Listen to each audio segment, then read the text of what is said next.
What is up, guys? It is Jasmine. Welcome back to my channel. I finally have a computer that should be working so that I can get this stuff going, because it has been a crazy couple weeks. Like, it's been a crazy month.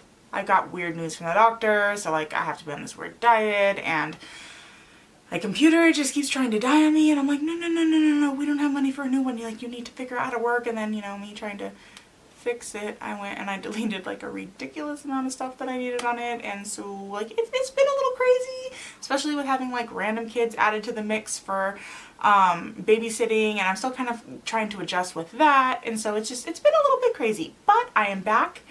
I am excited to film. My husband bought me a tablet, so I no longer have a bunch of note cards that I'm having to you know, so that's kind of nice. I can just kind of put my stuff on a memo on here and read it off of here, so I'll feel kind of fancy, kind of technological, if that's a word. I don't know if that's a word. Anyways, I'm gonna go ahead and jump right in. So this video is going to be on the Leeds Strangler. Now, you may not have heard about him because I think literally all of my viewers are probably from the United States. This is based out of the UK, and my friend Amy found a link to it, sent it to me, and I immediately kind of jumped in and was playing detective because, you know, like I have those skills. But I wanted to consume as much information as possible about this case, and there's like not a lot of information. So John Taylor is known as the Leeds Strangler. He was born on August 27th, 1956 in West Yorkshire, England. He was a parcel delivery worker at Parcel Force, which I think is the company he worked for. He was actually known by a lot of his neighbors as the pet guy. And the reason is because he owned lots of dogs, lots of ferrets, and he would actually sell neighboring people pet food.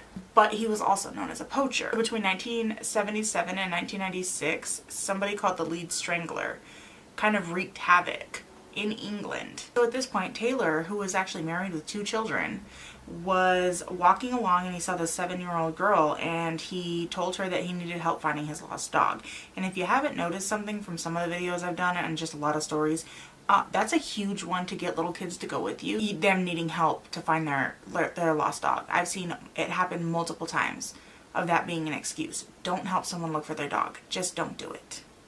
So the 7-year-old little girl went to the store to buy a loaf of bread for her family. She runs in to Taylor, and he tells her, "Oh, I've lost my dog and I need your help looking for him." So she goes with him to look for the dog, forgetting about having to go to the store to get the bread. And he in turn takes her to a secluded area, ties her to a drain pipe, performs sexual acts on her, and then he actually has the audacity to walk her home. And then he stalks her for like a couple weeks, so she knows that he's watching her, so she doesn't say anything to her parents. And that is sick. So a body was found dumped at the edge of the overgrown grounds of a nursing home in Allerton Park on January 15th, 1991. When the police found the body, they could tell that the body was kept in an airtight container for a very long time, and they knew that the body had decomposed, but they weren't sure exactly who she was, why there was no missing reports or anything like that. This was just somebody. And they kept the body, they did everything they needed to do, collected the evidence, and then 10 years later, in 1997, a prostitute was reported missing. And the last time she had been seen was in March of 1988. So literally 9 years later, somebody finally decided to report her missing. And it was through developments in DNA testing that they were able to connect the Jane Doe that was dumped at the nursing home to Donna Healy, who was actually working as a prostitute in West Yorkshire. So then in 1991 in Bradford, there was a body that was found in an alleyway that was stripped and beaten. She was identified as a 19-year-old mom named Rebecca Hall. So they thought they found a killer of this woman, and she was a 37-year-old woman that they arrested and investigated, and she was actually let go because they found out that she had nothing to do with it. So at this point, Rebecca Hall was found, and they had no idea who her killer was. So then her name and her case came back up in 2010 when police arrested and convicted the crossbow cannibal who had admitted to killing 3 missing women in Bradford. They were all sex workers that he had killed, but he also boasted that he had killed loads more. So they assumed that Rebecca Hall may have been one of his victims as well. So then, Leanne Keenan, a 16-year-old girl, disappeared at around 5 p.m. on Sunday, November 26, 2001, walking alone on an isolated path known as Dooley Gill, less than a mile from where she lived in Bromley, Leeds. She took a unlit pathway home because it was a shortcut after going Christmas shopping with her friend. The 2 friends kind of said their goodbyes at the crossroads, and then she was just never seen again. The search for Leanne became the biggest search in West Yorkshire. There was more than 1,000 properties that were searched in a 3-mile stretch. There was even a canal that was drained. Leanne's family made public appeals. They did their best to try to make it seem like she was a person versus an object. They tried to talk about who she was, what she was like. They were trying to give her human characteristics so that if she was being held captive, the person would see her as a human who had a family, who had emotions versus an object. Police even made a sketch of a man who had been seen walking those trails that wasn't normally around those trails and released that to the public as well. He was actually seen walking a small dog in the area. Keep that in mind. Small dog. And he was actually seen right where Leanne was missing, and he had been seen there several times in the previous weeks leading up to her disappearance. And then on August 20th, 2001, her body was found in the Lidley Woods in North Yorkshire, England. By a local walker, police launched a major murder investigation. Leanne had been strangled, and it was now becoming apparent that she definitely had been abducted, and she didn't just come up missing somewhere. Her body was actually found wrapped in a duvet in green trash bags. Her head was actually covered in a black trash bag, which was held in place by a dog collar. And then there was a scarf and cable ties around her neck and her wrists as well. But unfortunately, police found 0 DNA on her body. So then at this point, police started going to extreme lengths to try and figure out how to link some of the stuff that was found back to people to be able to narrow down suspects to see who killed her, right?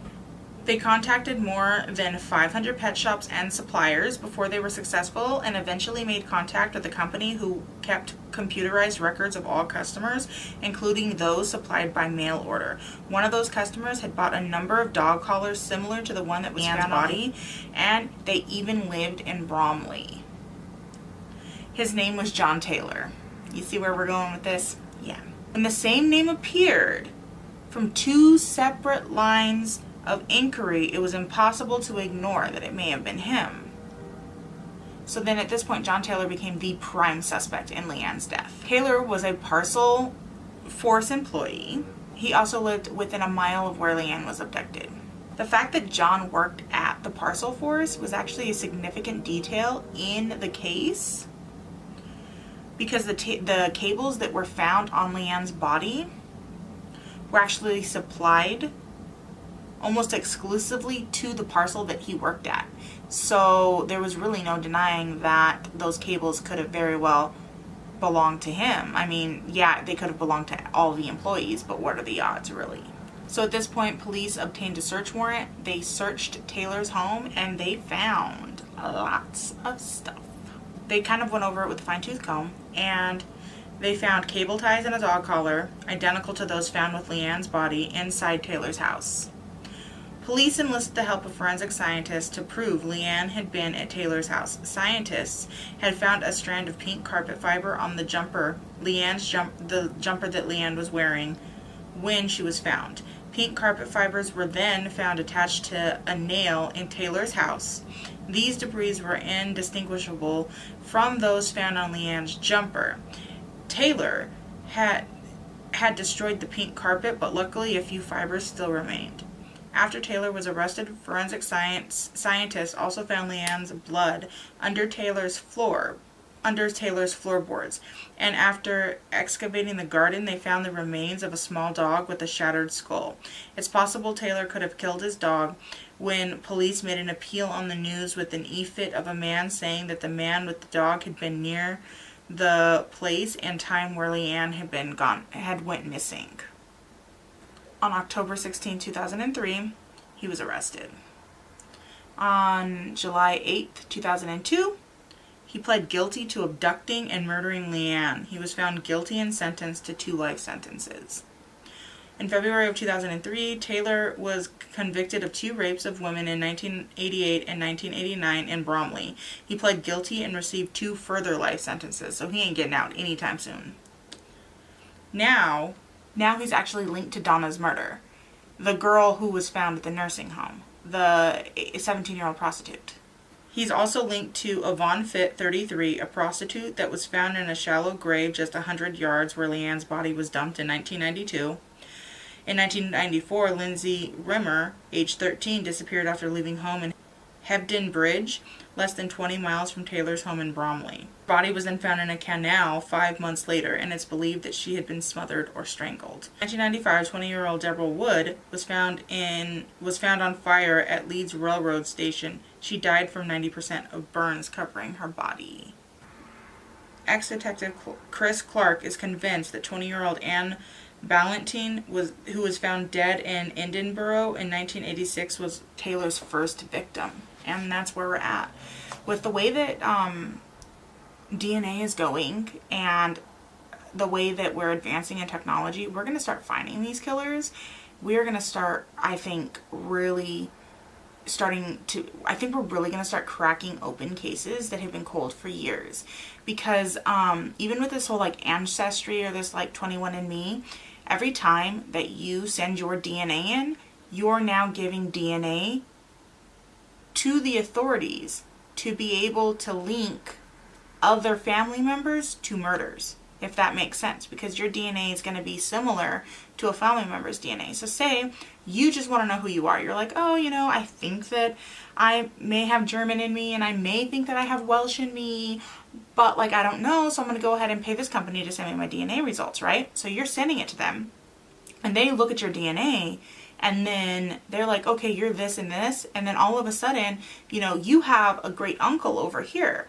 Well, that great uncle, his DNA came up that great uncle's name came up in this investigation, and then they're able to take that DNA, match it with your DNA, see how close it is. If that's the case, all they have to do is just get the DNA from the person who they suspected, and then they can match that DNA. And then that's how they're catching people. So I think it's really interesting how far in technology we're going, how far and how quickly we're advancing in just technology in general. So hopefully they'll be able to bring all of these women to justice and have him confess to what he did. And he'll be charged for their murders, and at least they'll have some sort of justice for what was done to them. So if you guys like this video, go ahead and give it a like, subscribe, and I'll see you in the next one. Bye.